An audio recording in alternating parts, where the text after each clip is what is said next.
could you please tell us today how important is Moi in Kenyan politics?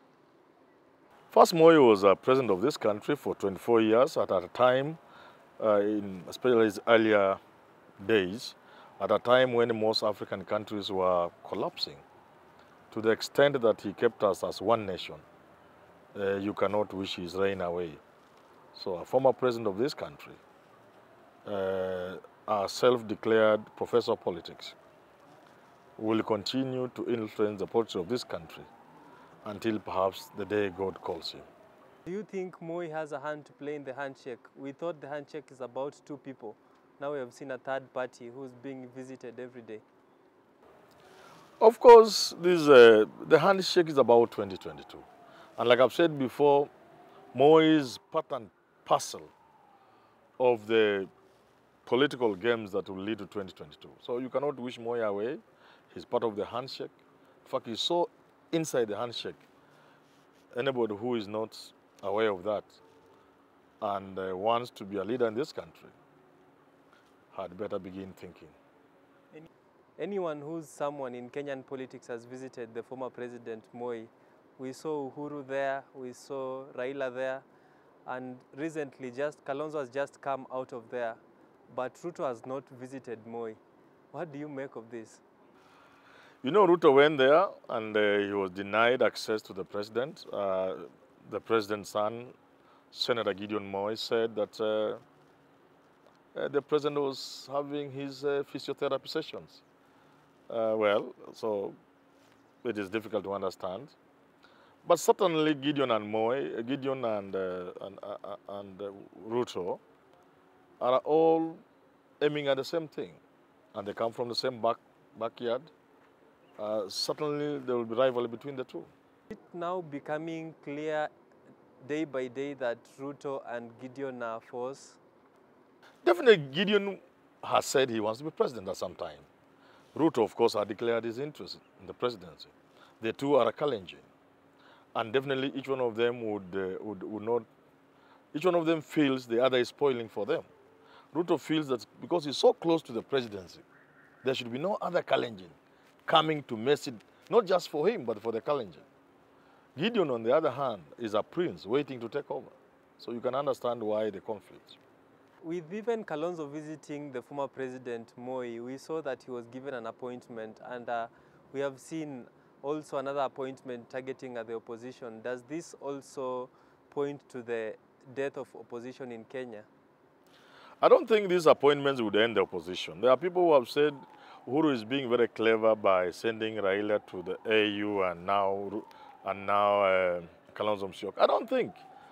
The fellows will come back in 2022 or thereabouts and continue their political careers if they want.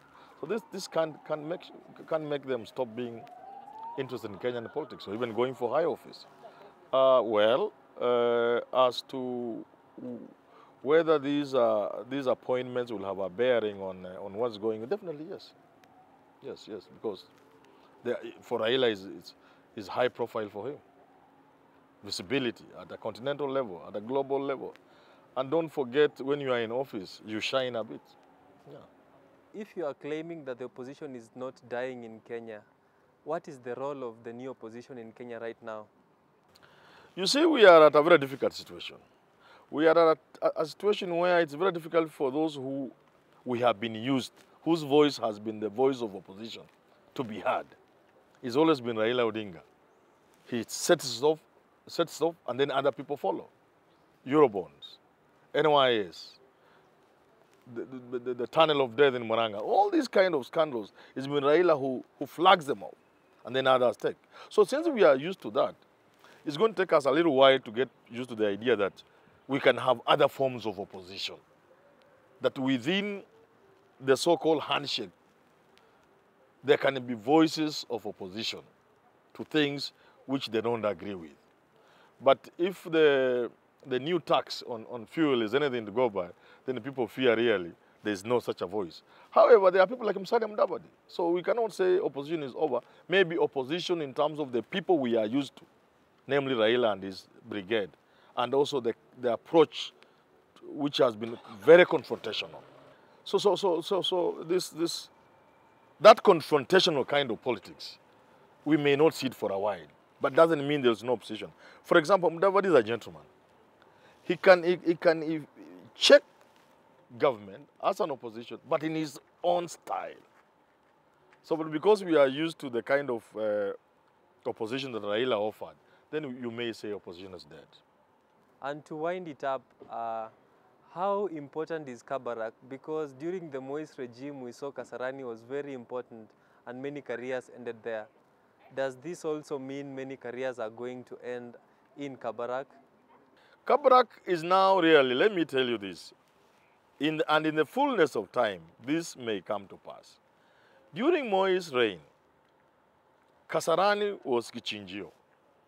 Kasarani was referred to as Kisirani. And then later on it became kichinjio. Many political careers were ended at Kasarani. The most famous, of course, being that of George Saitoti. You get it? Where he says, where's my name? Moi told him, Professor, kama jina haiko haiko. You get it? Many political careers were ended at Kasarani. I want to tell Kenyans today that Kasarani has been moved to Kabarak. Moi has moved Kasarani, the kichinjio, to Kabarak. Let me tell you this. Many political careers are going to be ended at Kabarak. Watu wanafurutwa kichinjio, pole pole pole pole.